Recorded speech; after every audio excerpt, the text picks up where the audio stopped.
You check the weather app on your phone. 90% chance of sun. Perfect.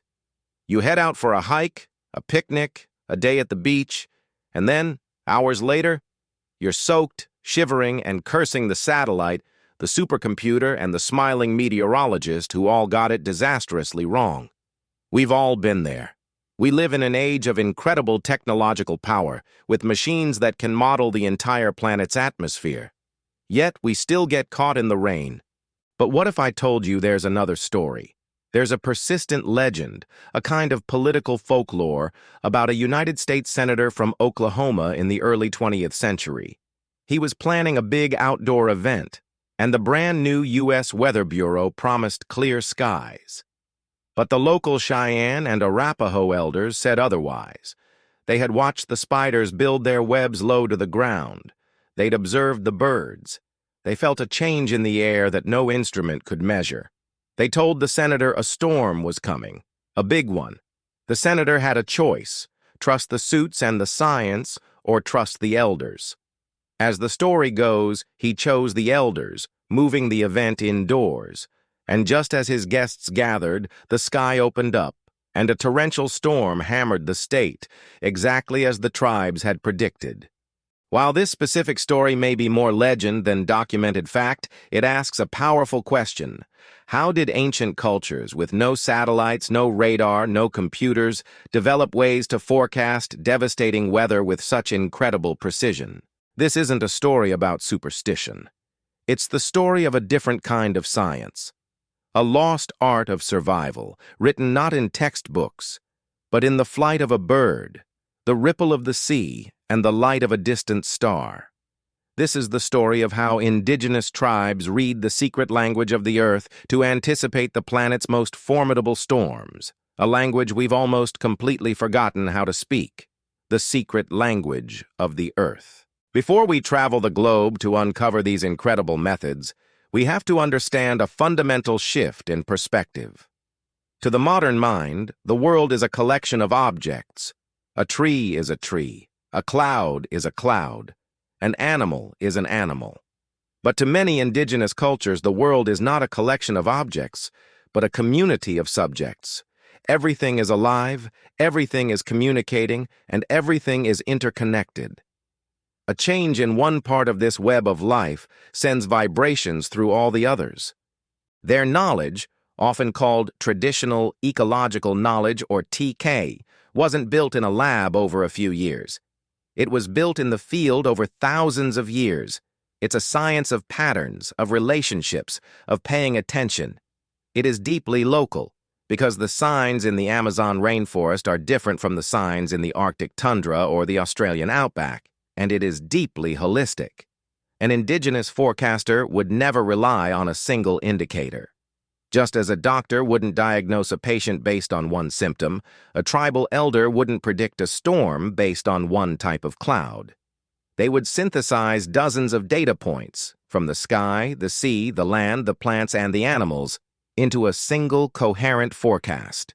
It was a living, breathing supercomputer made of pure observation, passed down through generations.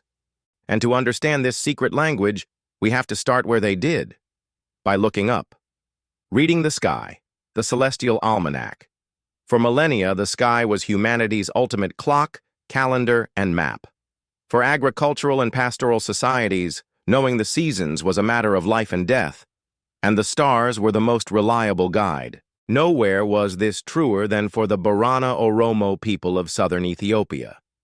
The Borana are pastoralists, their entire existence revolving around the health of their livestock, which in turn depends on the timing of the rains. Get it wrong, and you could lose everything to drought. To navigate this delicate balance, they developed a sophisticated lunar stellar calendar. Borana elders, the keepers of this knowledge, would carefully observe the moon's phases in relation to specific stars and constellations. They didn't just see a random scattering of lights, they saw a celestial council of guides. They watched for the appearance of constellations they named Lamy, known to Western astronomy as Triangulum, and Busan, the Pleiades star cluster.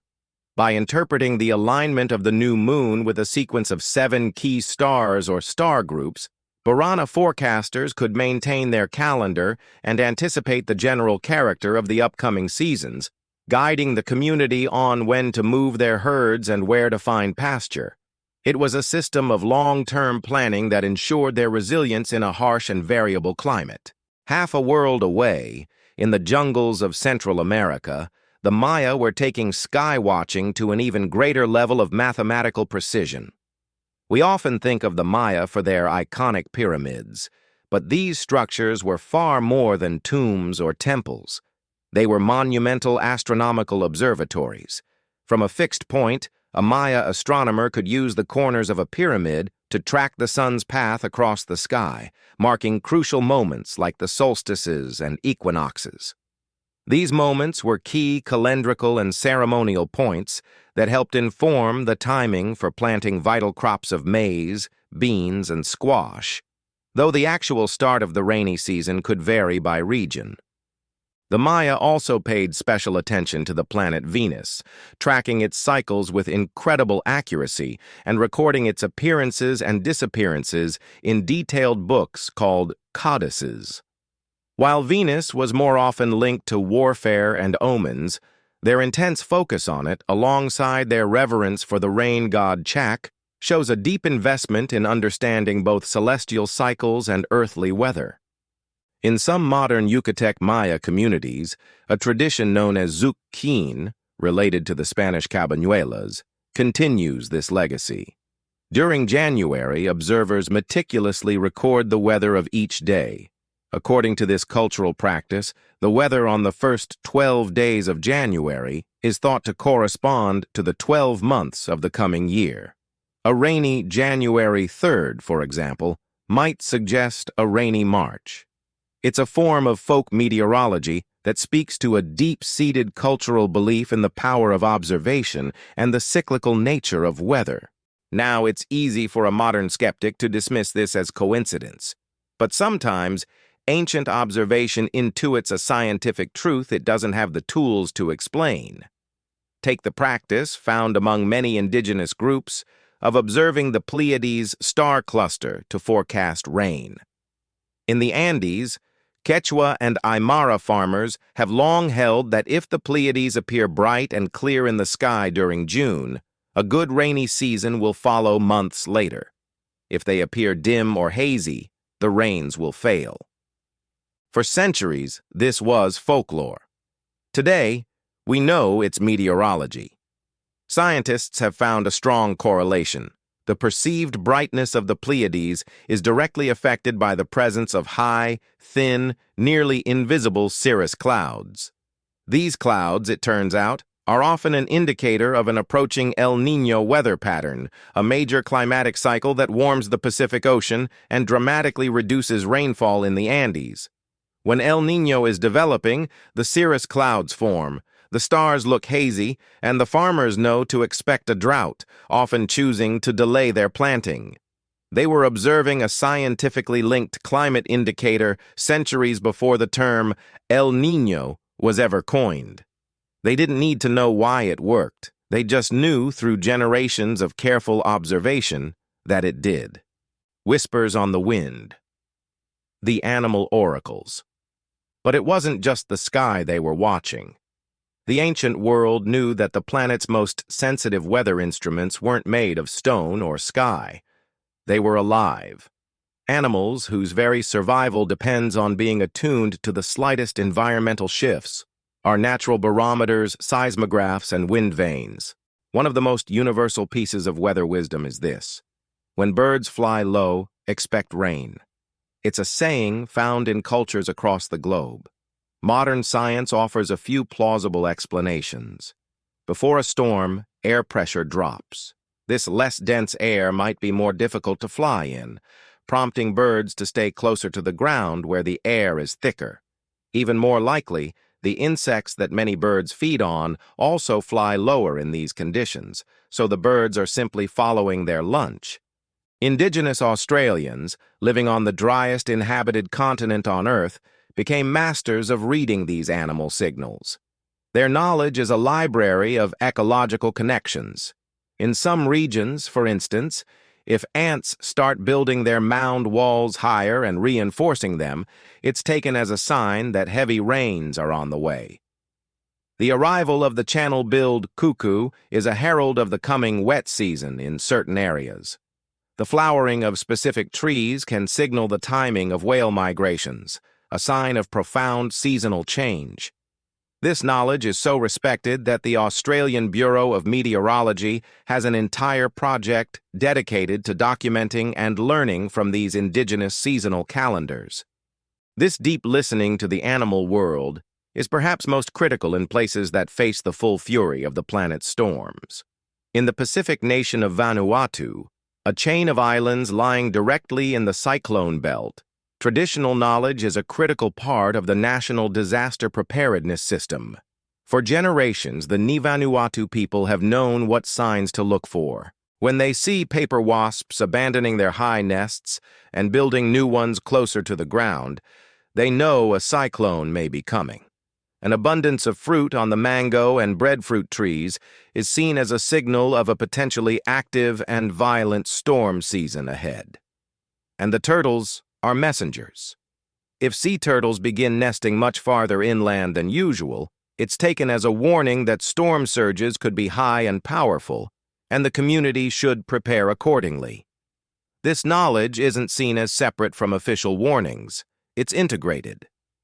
The Vanuatu Meteorology and Geosciences Department actively works with village elders, documenting and sharing these traditional indicators alongside their satellite data, recognizing that both systems have immense value in saving lives. This fusion of ancient wisdom and modern science is happening right now. And if you're finding this knowledge as fascinating as we do, and believe these traditions deserve to be remembered and respected, take a moment to subscribe. Help us continue to share these incredible stories of human ingenuity. The language of the sea, Polynesian wayfinding. From the land, we turn to the vast open ocean, where one of the most sophisticated navigation and weather prediction systems ever devised was mastered.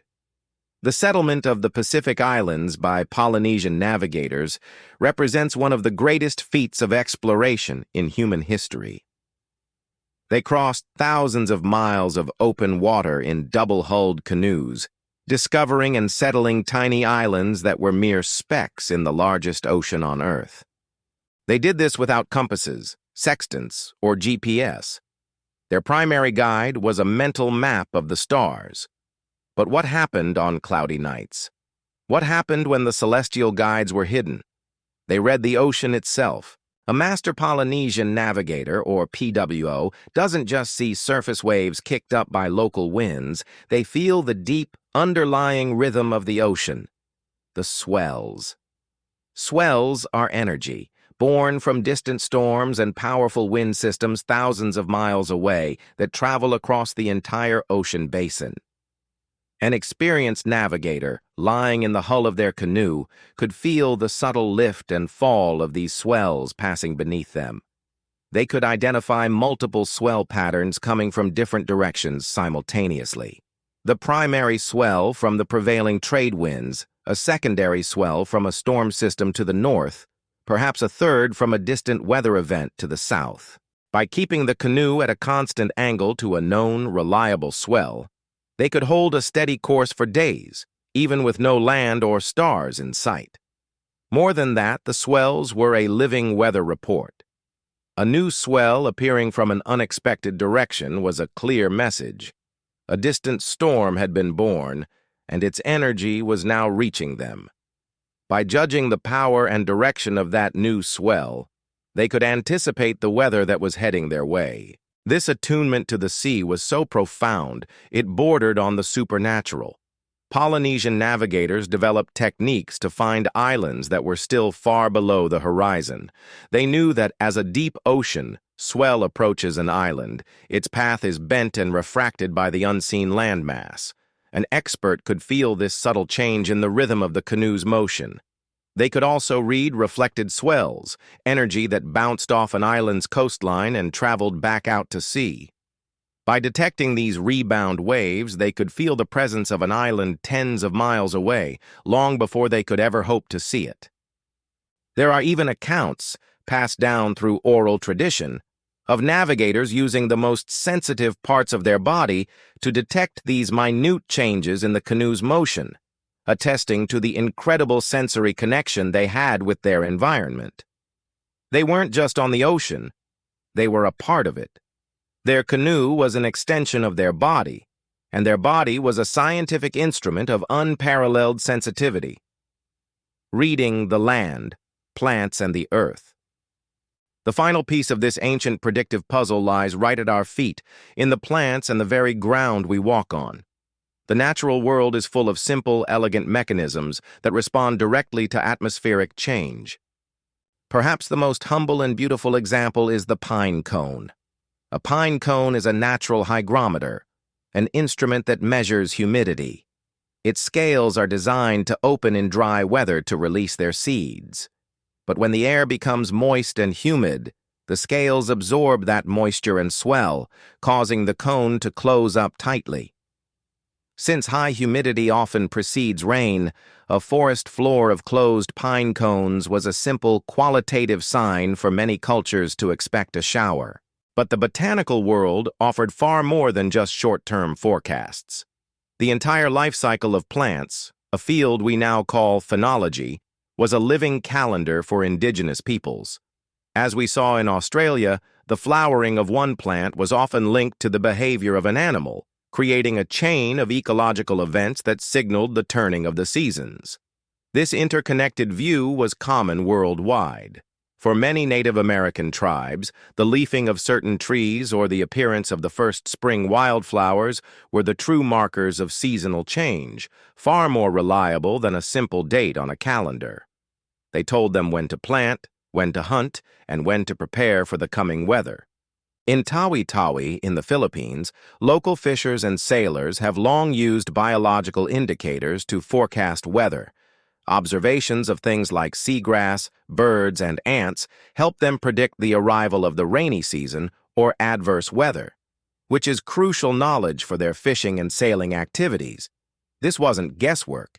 It was an understanding that plants and animals are exquisitely sensitive to the subtle shifts in temperature, sunlight, and moisture that define the seasons. By observing the natural community as a whole, they were effectively crowdsourcing thousands of tiny data points into a single, reliable forecast. The modern disconnect and the future. And this brings us back to where we started.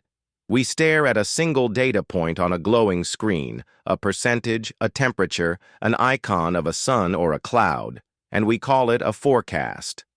We have become disconnected from the rich, multi-sensory language of the world around us. We have forgotten how to listen. This ancient knowledge, this traditional ecological knowledge, is itself facing a storm. The very climate change it could help us navigate is disrupting the ancient patterns upon which it is based. Elders in the Arctic and Alaska report that the weather is no longer as predictable. The old signs are becoming less reliable as the world warms at an alarming rate. As these unprecedented changes occur, many have lamented that this vital knowledge can't be used in the same way, threatening both safety and cultural continuity. Furthermore, as younger generations move to cities and oral traditions fade, there is a very real danger that this knowledge could be lost forever. But there is hope. There is a growing movement to recognize, respect, and integrate this knowledge. Scientists and policymakers are beginning to understand that tech is not an artifact of the past, but a vital tool for the future. Collaborations like the one in Vanuatu are sprouting up around the globe. In places like the Andes and the Arctic, meteorologists are now working with indigenous elders, creating forecasts that combine the best of both worlds, the broad-scale accuracy of scientific models with the locally relevant, nuanced observations of traditional knowledge. The result is a forecast that is more trusted, more detailed, and more useful to the people who depend on it. For centuries, indigenous peoples have been the planet's foremost climate scientists. Their laboratories were the forests, the oceans, and the plains. Their peer review process was survival.